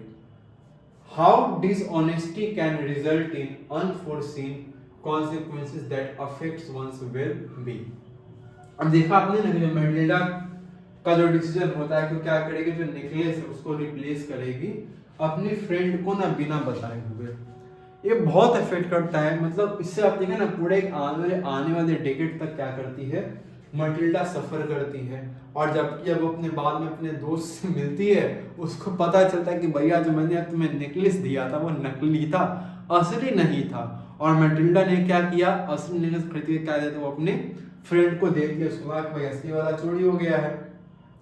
The act of lying causes unnecessarily stress and anxiety, इसलिए झूठ नहीं बोलना चाहिए और कोई बात किसी छिपानी नहीं चाहिए। देखो 2 पॉइंट है। पहला तो आपकी जितनी मतलब बोल सकते हैं ना इकोनॉमिक कंडीशन, आपको अपने देख करके चीज़ों को खरीदना चाहिए। अगर आपका वैल्यू मतलब अगर आपकी कैपेबिलिटी नहीं है, आप उस चीज़ को अफोर्ड नहीं कर सकते हो, तो आपको उसके बारे में सोचना ही छोड़ देना चाहिए। भाई क्यों सोचना जब उसको अफोर्ड ही नहीं कर सकते। दूसरा, झूठ नहीं बोलना, किसी से कोई बात छिपाना नहीं। आप देख रहे हो क्या उसका नतीजा आपको यहाँ पर देखने को मिलता है अच्छे से। आगे आपको तो सिंपल तो नहीं बोला है, आपका जो लाइन आपका है, लाइन का जो एक्ट है वो अननेसेसरली क्या करता है आपका स्ट्रेस एंड एंजाइटी क्या करता है आपका कॉज करता है। Matilda and her husband live in constant fear of being found out, मतलब मैटिल्डा और उसके जो पति हैं बेचारे हमेशा डर में रहते हैं, जो कहीं ना कहीं उनके फिजिकल और इमोशनल हेल्थ को भी क्या करता है अफेक्ट करता है। एंड थर्ड पॉइंट देखो बोला है, if Matilda had admitted her mistake the outcome could have been very different, honesty fosters peace of mind. और यहाँ पर यही देखो बोला गया है कि अगर मैटिल्डा अपनी गलती मान लेती और उसने जो गलती की अपने दोस्तों को बता देती तो आउटकम कुछ अलग होता। तो अगर आपसे कोई गलती हो जाए, भाई गलती मान लो, उस गलती को छिपाओ नहीं, ठीक है। ये आपको बहुत अच्छे लेसन्स आपके स्टोरी से क्या होते हैं मिलते हैं, याद रखना, भूलना नहीं, वरना घर जाके फिर से झूठ बोलना शुरू मत कर देना। चलो आगे हम लोग आते हैं क्वेश्चन नंबर 2 आपका। देखो क्वेश्चन नंबर 2 में क्या बोला है आपका, briefly evaluate the validity of the adage values are caught not taught in the context of the relationship between Anil and Hari Singh the thief story. ये भी बड़ी अच्छी स्टोरी आपकी है। देखो थीफ स्टोरी जो आपके इसमें रिलेशनशिप का जो कॉन्टेक्स्ट आपको देखने को मिलता है अनिल और हरि सिंह का, इसमें आपको क्या करना है ना बताना है कि जो वैल्यूज वो कॉट होते हैं ना कि वो टॉट होते हैं, है ना। तो इसको आपको ब्रीफली इवैल्यूएट करना है, इस वाले पॉइंट को आपको कैसे करेंगे। देखो the statement values are caught not taught, ये एविडेंट हमें देखने को मिलता है स्टोरी के अंदर में, is evident in the story particularly in the incident. ये कब होता है जब हरि सिंह क्या करता है, steals Anil's money but later decides to return. ये हमें देखने को कम मिलता है कि जब होता है ना कि हरि सिंह क्या करते हैं अनिल के पैसा चुरा लेते हैं वो, लेकिन बाद में वो डिसाइड करते कि मैं उसके पैसे को क्या कर दूंगा वापस कर दूंगा। Anil's silent trust and kindness such as forgiving Hari Singh failed attempt at cooking and teaching him to read and write deeply impact the thief। मतलब सिंपल यहाँ पर वही चीज बोला है आपका ना कि जो अनिस का जो साइलेंट ट्रस्ट था, काइंडनेस था, जैसे फॉरगिविंग हरि सिंह को कर दो, फेल होता है आपका इस अटेम्प्ट में। ये कुकिंग टीचिंग उसको करना सिखाते हैं, रीड राइट उसको करना सिखाते हैं आपको, डीपली थीफ को क्या करता है वो इम्पैक्ट करता है। These actions rather than words teach Hari Singh the value of trust and honesty. तो यही जो एक्शंस हमें यहाँ पर देखने को मिलते हैं, ये वर्ड्स ज्यादा इंपॉर्टेंट जो हरि सिंह को सिखाते हैं कि ट्रस्ट और ऑनेस्टी का क्या वैल्यू होता है ना। Prompting him to choose integrity over theft, इसी कारण से क्या करते हैं इंटीग्रिटी को अपने चूज करते हैं थेफ्ट के एबव में आपके। चलिए आगे हम लोग आते हैं अपने लास्ट क्वेश्चन नंबर 3 में।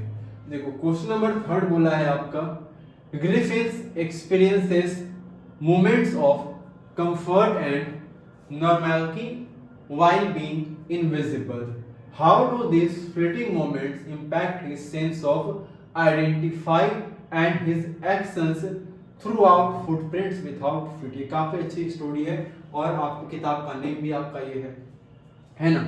देखो यहाँ पर ग्रिफिन का जो एक्सपीरियंस होता है moment of comfort and normality का, जब उसको पता चलता है कि वो क्या हो चुका है आपका इनविजिबल हो चुका है, तो जो फ्लीटिंग आपका मोमेंट है वो कैसे इंपैक्ट करता है उसके सेंस ऑफ आइडेंटिटी को एंड उसके एक्शंस को throughout the footprint without फ्लीटमेंट। इसी को आपको क्या करना है, आंसर में अपने लिखने हैं। देखो आंसर क्या लिखेंगे हम लोग, देखो Griffin's fleeting moments of comfort such as finding warmth and food. जैसे इसका देखो फ्लीटिंग मोमेंट ऑफ कंफर्ट क्या होता है, जैसे ये अपने वार्मथ को फाइंड करता है, खाना ढूंढ पाता है, इसको मिल पाता है, momentarily restore his sense of normality but quickly highlights his isolation। देखो इससे इसको क्या मिल गया, तो इसको सेंस ऑफ नॉर्मैलिटी तो रिस्टोर हो गई मोमेंटरीली, लेकिन बहुत ही जल्दी इसको पता चल गया कि बिल्कुल क्या हो चुका है, आपका आइसोलेशन अलग हो चुका है सबसे।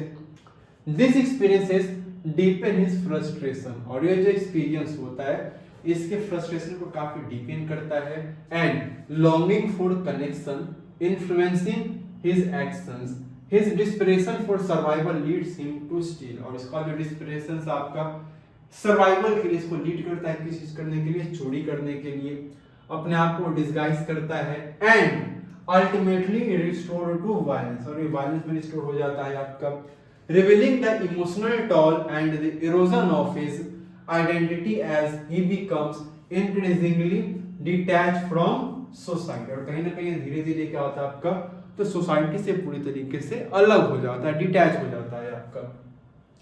चलिए आगे हम लोग आते हैं अपने क्वेश्चन नंबर 10 में। देखो 10 नंबर बोला है आपका, इसके अंदर देखो सिंपली बोला है आपका, how does literature like the baker from Goa, coal and tea from Assam contribute to promoting tourism and raising awareness about regional cultures and traditions। अब ये देखो यहाँ पर सिंपली क्या है ना कि ये जो क्वेश्चन आपका एक ही आपको बनाना है। 10 नंबर में जब क्वेश्चन देखने को मिल रहा है, 10 नंबर में आपको देखो देंगे 2 क्वेश्चन, लेकिन आपको 2 में से कोई एक बनाना है और एक क्वेश्चन का नंबर कितना आपका, तो 6 मार्क्स का है। तो बड़ा इंपॉर्टेंट ये क्या होने वाला है, आपका क्वेश्चन होने वाला है। तो बहुत ध्यान से इसका क्या करेंगे, आप बनाएंगे इसको आंसर देंगे। सिंगल क्वेश्चन आपके ना 6 मार्क्स के यहाँ पर होने वाले हैं। क्वेश्चन देखो बोला है कि लिटरेचर है, जैसे बेकर फ्रॉम गोवा, कुर्ग का हमने जो पढ़ा था, टी फ्रॉम असम पढ़ा था, ये tourism and regional cultural and traditions को ना कैसे प्रमोट करता है, कैसे इसके बाद अवेयरनेस हमें बताता है, इसको आपको क्या करना है, अपने आंसर में लिखना है। तो आंसर देखो यहाँ पर बहुत अच्छे से आप लिखोगे। देखो पहले हम इंट्रोडक्शन में क्या लिखेंगे आपका, देखो it plays a significant role in promoting tourism by showcasing the unique cultural, historical and natural elements of these regions. मतलब पहला तो देखो पॉइंट यही बोला है आपका कि सिग्निफिकेंट रोल क्या करते हैं आपके, प्ले करते हैं टूरिज्म को प्रमोट करने में, है ना। जब आप यूनिक अपने कल्चरल को, हिस्टोरिकल एंड अपने नेचुरल एलिमेंट्स को क्या करते हैं, रीजन्स के शो करते हो।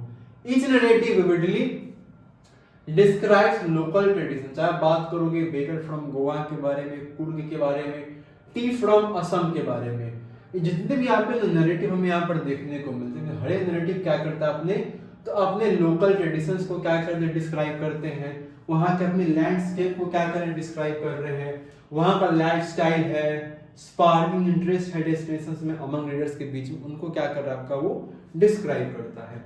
अब आगे क्या क्या पॉइंट हम लोग और अच्छे से लिखेंगे यहाँ पर, उस चीज को समझना। देखो पहले हम लोग एक एक करके अगर हम सबके बारे में अगर बात करें, देखो पहले हम लोग बात करेंगे द बेकर फ्रॉम गोवा के बारे में। देखो the baker from Goa highlights the enduring Goan tradition of baking. मतलब जो बेकर फ्रॉम गोवा आपका क्या करता है, जो गोवन ट्रेडिशन आपका बेकिंग का है उसको हाईलाइट करता है आपका। The cultural significance of the baker's role and the idyllic charm of the region by focusing on the local customs and the nostalgia of childhood memories। मतलब ये फोकस करते हैं आपके किस पे, वहाँ के जो लोकल कस्टम्स है उस पे फोकस करते हैं, और जो नॉस्टैल्जिया आपका है चाइल्डहुड मेमोरीज का है ना, मेनली क्या करता है आपका अट्रैक्ट करता है आपके विजिटर्स को, ईगर को, कि वो क्या करेंगे गोवा के रिच हेरिटेज को कहीं ना कहीं क्या करें अपने वो एक्सपीरियंस करें, है ना। कलिनरी डिलाइट्स करते हैं आपके एंड लेड बैक एटमॉस्फेयर। तो हमें कहाँ से देखने को मिला, baker from Goa.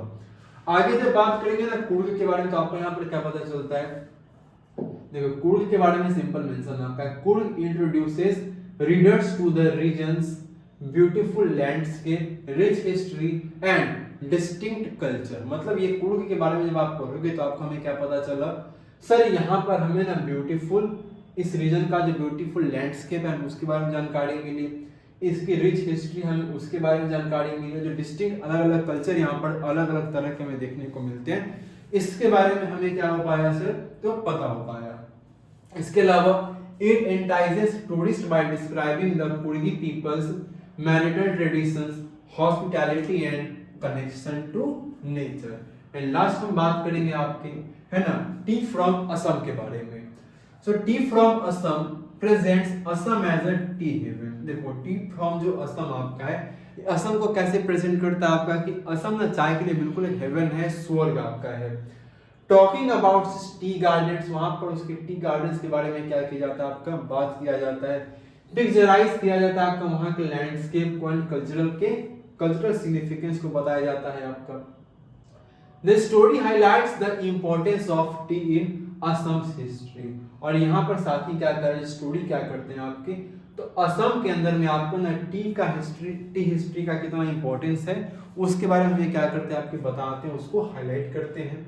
Making it an attractive destination for travellers, और ये कहीं ना कहीं क्या करते हैं, ट्रैवलर्स को लेकर के बताते हैं कि उनके लिए बहुत ही अट्रैक्टिव क्या आपका डेस्टिनेशन है। जब वो एक्सप्लोर करेंगे आपके यहाँ के टी स्टेट्स को तो टी कल्टिवेशन के बारे में बहुत कुछ सीख पाएंगे, है ना। तो वही चीज आपको बताएंगे। कंक्लूजन क्या लिखोगे आप, तो simple, the detailed depictions of this regions make them effective tools for promoting tourism by encouraging people to visit and experience these unique places first hand। तो आपका या तो आप ये वाला आंसर लिखोगे या फिर एक और क्वेश्चन आपका है, आप इसका आंसर क्या कर सकते हो, लिख सकते हो। इसमें देखो क्वेश्चन में क्या बोला है आपका, the poems the trees and a tiger in the zoo resonate the theme of the importance of freedom and the desire to break free from any kind of dominance examine. अब इसके लिए आपको दो पोएम अच्छे से पता होना चाहिए। अगर आपको इसका आंसर देना है, इसके लिए आपको दो पोएम अच्छे से पता होना चाहिए, आपको समझ आनी चाहिए।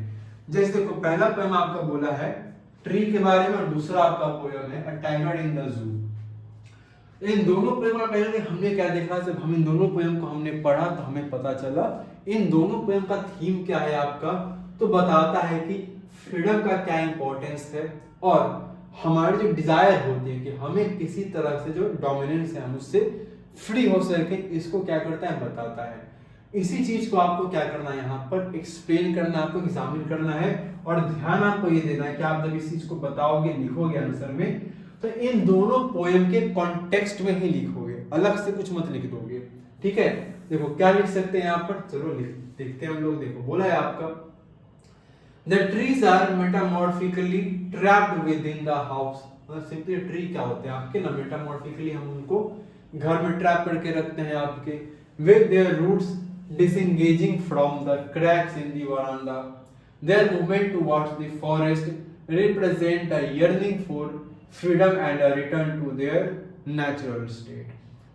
उसके टाइगर के बारे में आप बात करोगे तो क्या बोला है आपका, The tiger is physically confined to a cage in the zoo। हम लोग शेर को क्या करते हैं, पिंजरा में बंद करके रख देते हैं, जो सिंबलाइज करता है desire to break free from captivity and return to wild. मतलब सिंपल टाइगर को भी लगता होगा भाई यहाँ से आजाद होकर के कहाँ जाएं, जंगल में चले जाएं। Tiger restlessness in the cage mirrors the internal struggle of freedom. और जो रेस्टलेस है टाइगर का केज के अंदर हमें बताता है कि भाई जो इंटरनल स्ट्रगल उसको फ्रीडम का देखने को मिल रहा है, वो कर रहा है अपने फ्रीडम के लिए। आगे आते हैं next, the tree symbolise natural growth and freedom. वही ट्री के बारे में अगर आप बात करोगे तो ट्री किस चीज को आपका क्या करता है, सिंबलाइज करता है, सर नेचुरल ग्रोथ को सिंबलाइज करता है एंड फ्रीडम को क्या करता है आपका, वो सिंबलाइज करता है। Their releases from the house signifies nature tolerance and the need for unrestricted growth, much like the human desire to escape limitations that are either physical or the societies। अब देखो जो रिलीज आपके house का है, मतलब पेड़ को भी लगता है इस घर से आजाद हूं मैं, तो क्या कर आपका सिग्निफाइज कर नेचर के टॉलरेंस को, एंड नीड है उसको किस चीज के लिए कि बिना रिस्ट्रिक्टेड तरीके से वो क्या कर सके आपका ग्रो कर सके। मच लाइक द ह्यूमन, जैसे ह्यूमन का डिजायर होता है आपका कि उसमें ह्यूमंस को किसी तरह का कोई लिमिटेशंस ना रखा जाए ह्यूमंस के ऊपर, वैसे ही पेड़ को भी लग रहा है मैं फिजिकली मेरा ग्रोथ सोसाइटी के अंदर में। वही टाइगर के बारे में जब बात करोगे देखो क्या बोला है, the tiger represents the power of nature and wildness that is stifled by human confinement. The metamorphical connection to freedom is portrayed through the tiger's yearning for the freedom to roam freely in its natural habitat. And last आप mention कर लेंगे, the movement of the trees towards the forest symbolize liberation from human-made boundaries. देखो movement हम बात कर रहे हैं, अगर मूवमेंट के बारे में आप देखोगे जो ट्री का मूवमेंट हो रहा है आपका फॉरेस्ट के टूवर्ड्स में, क्या सिंबलाइज कर रहा है आपका कि वो लिबरेशन चाहिए उसको, किससे, जो ह्यूमन ने बाउंड्रीज बनाई उससे उसको क्या चाहिए भाई, आजादी चाहिए।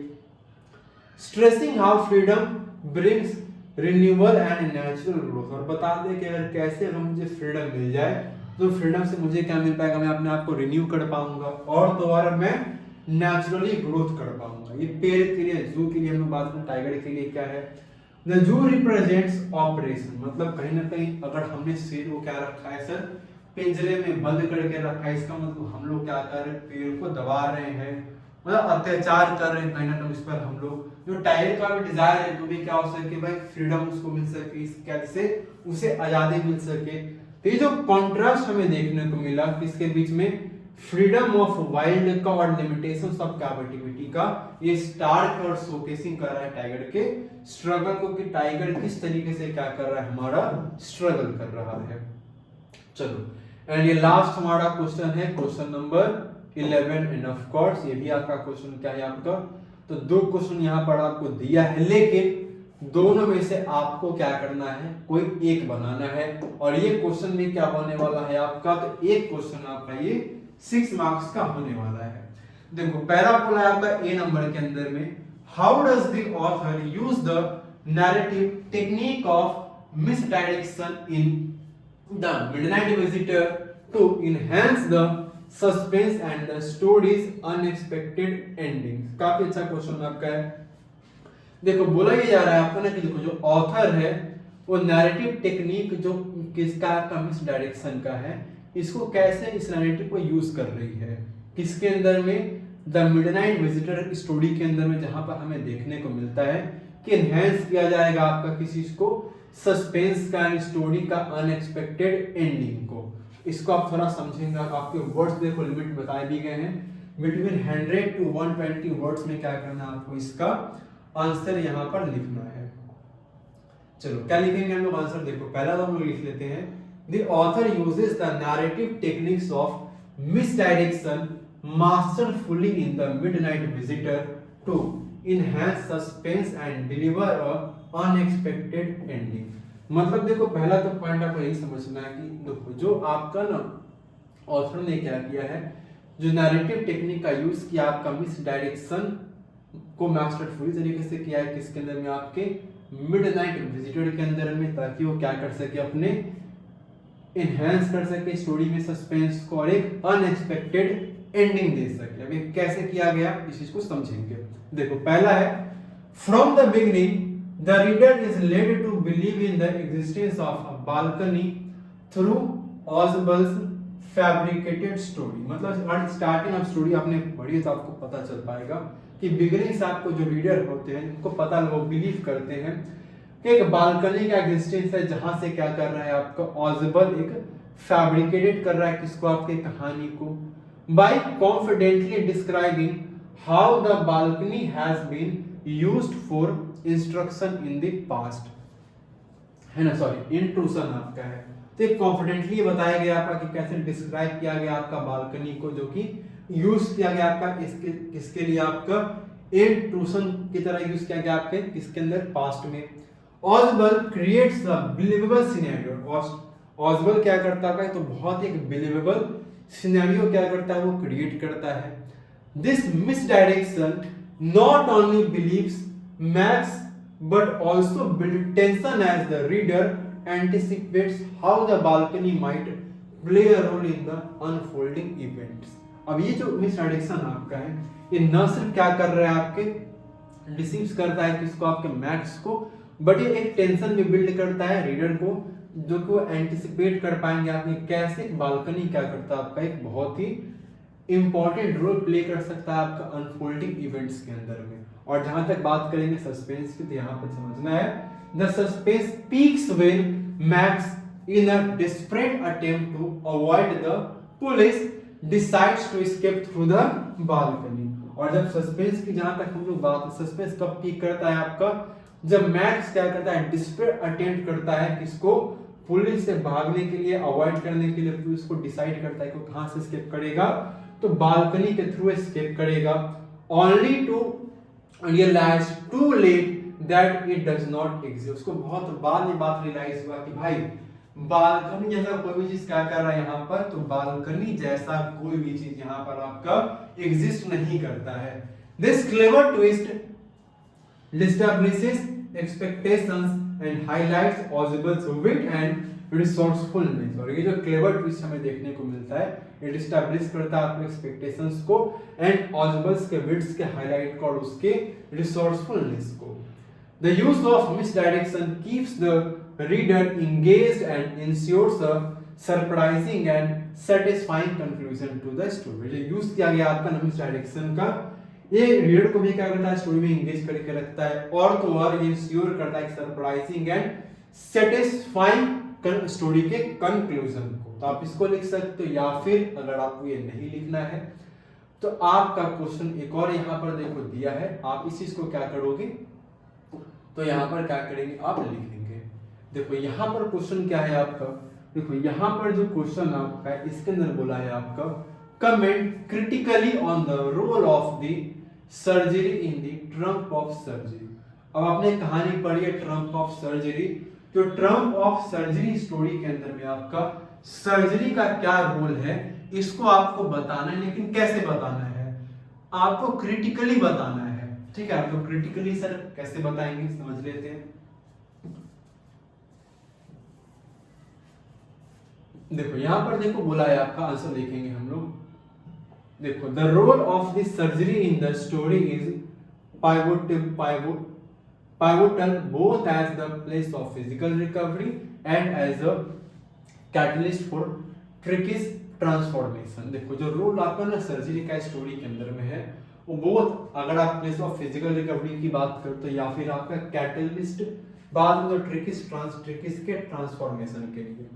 Critically the surgery represents a contrast to the over indulgent environment at Mrs Pumphrey's home. अब देखो क्रिटिकली जब बात करोगे, सर्जरी आपका रिप्रेजेंट करता है एक कॉन्ट्रास्ट को, किसका, आपका ओवर इंडल्जेंट एनवायरनमेंट को, जो कि कहां पर हमें देखने को मिलता है, मिसेस पम्फ्री के होम पर देखने को मिलता है। While Mrs Pumphrey pampering and excessive feeding led to Tricki's ill health. अब क्योंकि यहाँ पर हमें पता चलता है कि मिसेस पम्फ्री क्या करती हैं, है ना, मिसेस जो पम्फ्री होती है वो पैम्परिंग करती हैं आपके, एक्सेसिव फीडिंग करती हैं ट्रिकिस को, जिससे उसका हेल्थ खराब होता है आपका। The surgery offers a more balance, क्योंकि जब सर्जरी होगा तो मोर बैलेंस्ड और आपका क्या करेगा, स्ट्रक्चर क्या करेगा, आपका इन्वायरमेंट को क्या करेगा, आपका वो ऑफर करेगा, जहां पर where Tricki receives proper care, जहां पर ट्रिकी को बिल्कुल आपका प्रॉपर केयर मिलेगा, इंक्लूडिंग उसको स्ट्रिक्ट डाइट मिलेगा। ऐसा नहीं कोई जितना खाना है खिला दो प्यार से, भाई खाना एक लिमिट होता है, वहां पर उसको क्या दिया जाएगा, आपका स्ट्रिक्ट डाइट दिया जाएगा, और खा के खाना पचाना भी है, इसके लिए एक्सरसाइज भी करवाया जाएगा उसको, and importantly social interaction with other dogs. Most important है, हमारा सोशल इंटरेक्शन होना बहुत जरूरी होता है, तो बाकी दूसरे डॉग के साथ में क्या होगा, उसका सोशल इंटरेक्शन भी करवाया जाएगा, ये भी एक इंपॉर्टेंट चीज वहां पर पता चलेगा। All of which contributes significantly to his recovery, और इस सब मिला करके क्या हो जाएगा, इसका रिकवरी बहुत अच्छे से हो पाएगा। The surgery symbolizes not just medical intervention but a shift towards responsible pet care। अब देखो यहाँ पर बहुत अच्छा पॉइंट बोला है, सर्जरी सिम्बलाइज कर रहा है किस चीज को, तो ये सर्जरी न सिर्फ आपके मेडिकल इंटरवेंशन को क्या करती है, सिम्बलाइज करती है, बट एक शिफ्ट करती है किसके लिए, आपका तो रिस्पॉन्सिबल पेट केयर के टुवर्ड्स, मतलब आप पेट रखते हो उसका केयर भी करना बड़ा इंपॉर्टेंट है। अच्छे तरीके से केयर करना। Bringing up the important aspect of a pet's well-being, which requires more than affection and indulgence। ऐसा नहीं आपने डॉग खरीद लिया, उसको बड़ा प्यार कर रहे हो, सिर्फ प्यार करने से नहीं हो जाएगा भाई, उसको आपको बहुत अच्छे से प्रॉपर क्या करना पड़ेगा, उसका केयर भी करना पड़ेगा। तो आगे हम लोग देखेंगे through ट्रिकीज recovery at this surgery.